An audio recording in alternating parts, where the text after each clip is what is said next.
긍휼히 여기시는 이시니라. 아멘. 한국에 사는 외국인들이 한국인에 대하여 그 대한 특징을 이야기하라고 하면 제일 큰 특징으로 빨리빨리 문화를 이야기를 한다고 합니다. 특히 이 외국인들에게 한국인들이 빨리빨리 하는 그 행동에 대해서 무엇이 있는지 뽑으라고 한다면 우스갯소리로 이렇게 이야기를 한다고 합니다. 첫 번째로는 화장실 입구부터 짚어내리기, 두 번째로는 삼겹살 고기 익기 전에 먹기, 세 번째로는 엘리베이터 문이 닫혔는데 닫힌 버튼을 누르기, 그리고 네 번째로는 컵라면이 익기 전에 뚜껑 열어서 먹기, 이런 것들이 있다고 합니다. 우스갯소리이지만 상당히 공감이 가는 이야기입니다. 대부분의 한국인에게는 이렇게 빨리빨리라는 습관을 가지고 있습니다. 하지만 이러한 습관이 때로는 좋기도 하지만 때로는 기다려야 할 때도 있다는 것을 알려줄 때가 있습니다. 그런데 이러한 습관이 우리 신앙생활에서도 나타날 때가 있습니다.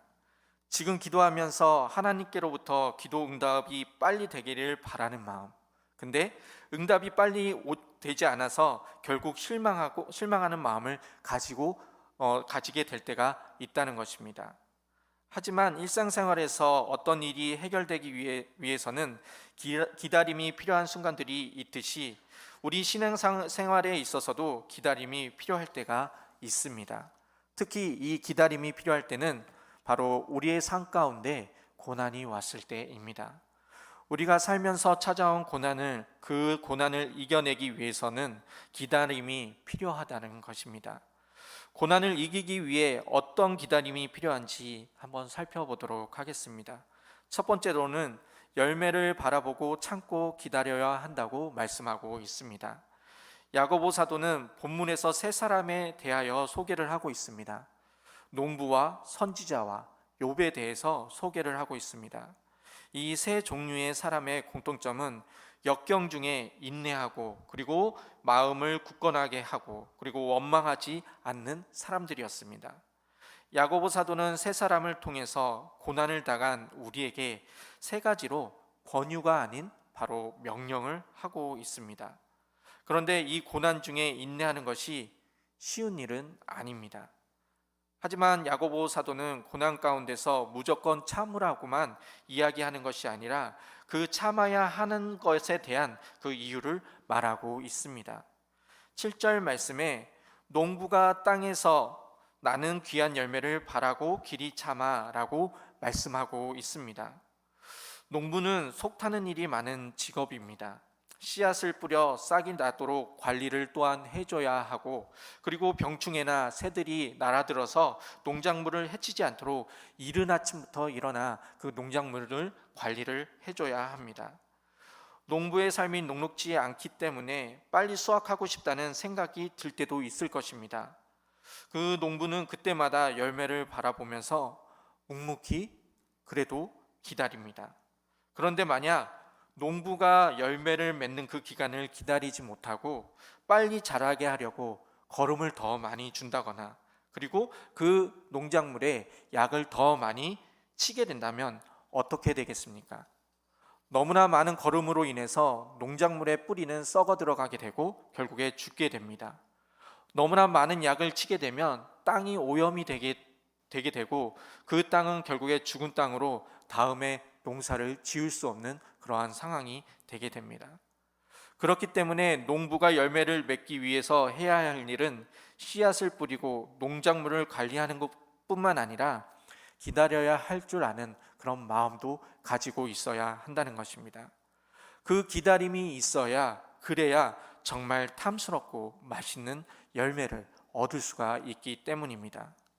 탐스러운 과일과 열매는 수고의 결과물이지만 또한 참고 기다림의 결과이기도 합니다. 또 다른 예를 들어보면 산모는 출산할 때까지 참고 기다려야 합니다. 10개월 동안 가만히 있는 것이 아니라 또 많은 것들을 준비를 합니다. 건강검진도 하고 그리고 운동도 하고 그리고 아기에게 필요한 물건들도 사게 되면서 온 가족들이 그 아기를 맞이하기 위해서 집안일도 열심히 도와줍니다. 또한 기도하지 않던 사람도 그 아기를 가지는 그 기간 동안 아기가 건강하게 자라고 태어날 수 있도록 기도도 열심히 하게 됩니다. 그런데 아기가 빨리 보고 싶다고 아기를 빨리 나오게 만든다면 어떻게 되겠습니까? 산모나 아기는 위험한 그 순간에 위험해질 수밖에 없게 된다는 것입니다. 그렇기에 우리가 사랑스럽고 이쁜 아기를 맞이하기 위해서는 참고 기다림이 필요하다는 것입니다. 무엇보다 그 참음과 그리고 기다림 중에 하나님께서 또한 그 농작물뿐만 아니라 아기까지 그 생명을 자라게 하고 있다는 것을 우리는 느낄 수가 있습니다. 노아는 방주를 지으며 참고 기다렸습니다. 모세는 40년 동안 광야에서 양을 먹이면서 기다렸습니다. 야곱은 20년 동안 머슴살이를 하면서 기다렸고, 에스겔이나 다니엘, 에스라, 느헤미야는 포로 생활 중에 하나님이 약속하신 그 회복을 기다렸습니다. 그렇게 참고 기다렸을 때에 이 사람들은 하나님의 놀라운 능력과 그 은혜를 경험하게 되었습니다. 농부가 더 좋은 열매를 바라고 참고 기다리듯이 우리 또한 우리에게 주실 더 좋은 열매를 바라보고 지금 현재의 어려움, 그 고난을 참고 인내해야 합니다. 우리가 인내하고 참고 기다리고 그렇게 한다면 하나님께서 우리에게 지난 어려움도 잊을 수 있는 더 큰 은혜를 주신다는 것입니다. 하나님이 주시는 그 더 큰 은혜를 바라보며 살아갈 수 있는 우리가 되기를 소망합니다. 두 번째로는 주님을 바라보고 마음을 굳건하게 해야 한다고 말씀하고 있습니다. 사람이 고난을 당했을 때에 그 사람의 마음은 흔들릴 수밖에 없습니다. 이 일을 계속해야 하나? 그만두어야 하나? 이런 생각이 들 때가 너무 많이 있습니다. 그럴 때 야고보 사도는 8절에 이렇게 명령하고 있습니다. 8절 말씀에 너희도 길이 참고 마음을 굳건하게 하라 라고 말씀하고 있습니다. 굳건하게 하다는 고정하다, 강하게 하다라는 뜻을 가지고 있습니다. 고난 속에서 나타나는 형상은 바로 마음이 흔들리는 것입니다. 빌딩이나 집을 지을 때 모래와 그 자갈과 물을 함께 섞어서 집을 짓습니다. 근데 모래와 자갈과 물만 섞는다고 해서 그 건물을 온전하게 유지할 수 있는 것은 아닙니다. 최종적으로 그 모래와 자갈과 그리고 물 말고 또 최종적으로 시멘트를 섞게 된다면 단단한 콘크리트가 되어서 수십 층이 되는 그 건물도 무게를 지탱하는 그런 건물이 된다는 것입니다. 고난을 당할 때 마음이 흔들리는 것은 건물이 흔들리는 것과 비슷합니다. 건물을 지탱하는 기초가 약하여 흔들리면 결국 그 건물은 무너지듯이 우리의 마음도 흔들리다 보면 결국 넘어지게 될 수밖에 없다는 것입니다. 그렇게 우리는 마음을 흔들리지 않도록 우리의 마음을 굳건하게 세워 나가야 합니다.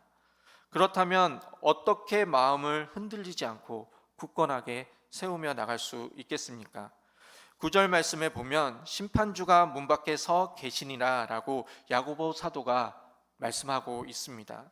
심판주가 문 밖에 서서 기다리고 계신다는데 이 심판주는 바로 누구냐면 바로 우리 주 예수 그리스도이십니다. 우리 주님이 문 밖에서 우리를 기다리고 계신다는 것입니다. 그렇기 때문에 우리는 다시 오실 주님을 바라봄으로 인해서 우리의 마음이 흔들리지 않을 수 있게 된다는 것입니다. 다시 오실 주님, 우리를 기다리고 계시는 주님, 그 주님을 바라볼 때 우리는 우리의 마음을 또한 우리의 믿음을 더 굳건하게 세워 나갈 수가 있다는 것입니다. 우리가 잘 알고 있고 많이 부르는 찬양 중에 이 또한 지나가리라라는 찬양이 있습니다. 이 찬양은 많은 사람들이 좋아하고 예배 때 많이 부릅니다. 이 또한 지나가리라라는 이 구절을 한번 인터넷에서 검색을 해봤는데 유대 경전에 다윗 왕의 반지라는 그런 글이 나왔습니다. 다윗 왕의 반지라는 그 말이 나오는데 다윗 왕이 세공인에게 전쟁에서 승리하였을 때와 패배하였을 때 가장 합당한 말을 이 반지에 새겨 오라라고 명령했다고 합니다. 세공인은 깊이 고민에 빠져서 무엇을 새길까 하고 고민을 하다가 지혜자였던 솔로몬에게 찾아가 도움을 청하게 되었습니다. 그러자 솔로몬은 그 세공인에게 그 귀에 갖다 대면서 입을 갖다 대면서 금보다 더 귀한 한마디 말을 들려주었다고 합니다. 바로 이 말입니다. 이 또한 지나가리라 라는 말이었던 것입니다. 성공도 실패도 그리고 기쁨도 아픔도 우리에게 모든 고난도 우리가 걱정하던 이 코로나가 어느새 지나갔듯이 이 모든 것이 곧 지나갈 것이라는 그 의미를 가지고 있다는 것입니다. 불교의 인생관에서는 모든 것이 반복된다고 생각하여서 다음 생에서도 또 다시 태어난다는 그런 인생관을 가지고 있습니다. 하지만 기독교의 그 신앙관은 창세기 1장에 태초에 하나님이 천지를 창조하시니라를 시작해서 요한계시록 마지막에 내가 진실로 속히 오리라 하시거늘 아멘 주 예수여 어서 오시옵소서라는 말씀을 끝으로 시작과 끝이 분명한 신앙관을 가지고 있습니다. 모든 사람은 두 가지 종말에 대하여 종말을 맞이하게 됩니다. 개인적인 죽음으로 인해서 종말을 맞이하거나 또한 주님의 그 재림을 통해서 종말을 맞이하게 됩니다. 우리가 주님 앞에 설 때 끝까지 참고 기다릴 뿐만 아니라 견고한 믿음을 갖고 사는 우리의 삶이 되기를 소망합니다. 세 번째로는 농부와 선지자 그리고 욥을 바라보고 우리는 원망하지 말아야 한다고 말씀하고 있습니다. 야고보 사도는 고난을 겪는 사람 중에 농부와 선지자 그리고 욥을 롤모델로 삼으며 이야기를 하고 있습니다. 특히 욥은 고난 가운데 인내뿐만 아니라 원망하지 않음으로써 교훈을 하고 있습니다. 욥기 1장 22절 말씀에 보면 이 모든 일에 욥이 범죄하지 아니하고 하나님을 향하여 원망하지 아니하니라라고 말씀하고 있습니다. 사람이 고난이 왔을 때 그 사람의 모습은 보통 어떤 모습입니까? 사람이 고난을 당하면 대부분의 사람들이 원망을 하게 됩니다. 야고보 사도는 9절에서 형제들아 서로 원망하지 말라 그리하여 심판을 면하리라 보라 심판주가 문 밖에 서 계시니라 라고 말씀하고 있습니다. 야고보 사도는 원망하지 말라고 이야기를 하고 있습니다. 원망하지 말라고 한 것은 이 광야에서의 이스라엘 백성들을 배경으로 야고보 사도가 이야기를 하고 있는 것입니다. 그들이 광야에서 원망함으로 40년간 방황을 하였고 그리고 여호수아와 갈렙을 제외한 광야 1세대의 사람들 대부분 60만 명 이상의 사람들이 광야에서 죽임을 당했기 때문입니다. 40년 동안 60만 명이 죽었다고 하면 하루에 평균 80명이 죽었다는 이야기입니다. 바울도 고린도 교회 성도들에게 이스라엘 백성들이 광야에서 하나님을 원망하다 멸망당한 일을 생각하게 하면서 너희들은 원망하지 말라고 또한 교훈을 하였습니다. 우리는 길을 가다가 공사 현장에서 공사 중 불편을 드려 죄송합니다라는 그 팻말을 볼 때가 있습니다. 이 팻말을 보면 우리는 불편하기는 하지만 항의를 하지 않습니다. 오히려 불편하지만 간판을 보고 그 팻말을 보고 참고 기다립니다. 빨리 어려움에서 벗어났으면 좋겠다라는 생각, 또한 이 코로나가 한창이었을 때는 이 코로나가 빨리 사라졌으면 좋겠다라는 생각을 할 때가 있습니다. 그리고 도대체 왜 이러한 상황들이 생겨났는지 우리의 마음 가운데 어느샌가 불평과 원망이 나타날 때가 있습니다. 하지만 이 공사 중이라는 팻말을 보았을 때 아직도 공사 중이구나라고 생각을 하면서 참고 기다리듯이 우리는 어려운 상황에 대하여 원망하는 것이 아니라 또한 우리는 참고 기다릴 줄 알아야 합니다. 그래야 더 좋은 길과 그리고 더 좋은 환경을 우리가 얻을 수 있기 때문입니다. 우리 그리스도인들의 삶도 마찬가지입니다. 야고보 사도는 고난 중에 있는 우리를 위해 농부와 그리고 선지자 욥에 대하여 이야기를 해 주었습니다. 이들은 역경을 만났을 때 끝까지 참고 기다렸으며 마음을 굳건하게 하고 원망하지 않았다고 말씀하고 있습니다. 인내하지 못하고 마음이 흔들리며 원망하는 것은 곧 콘크리트 집이 무너지는 것과 같은 위험한 일이기 때문입니다. 우리는 예상치 못한 어려움과 역경을 당할 때가 있습니다.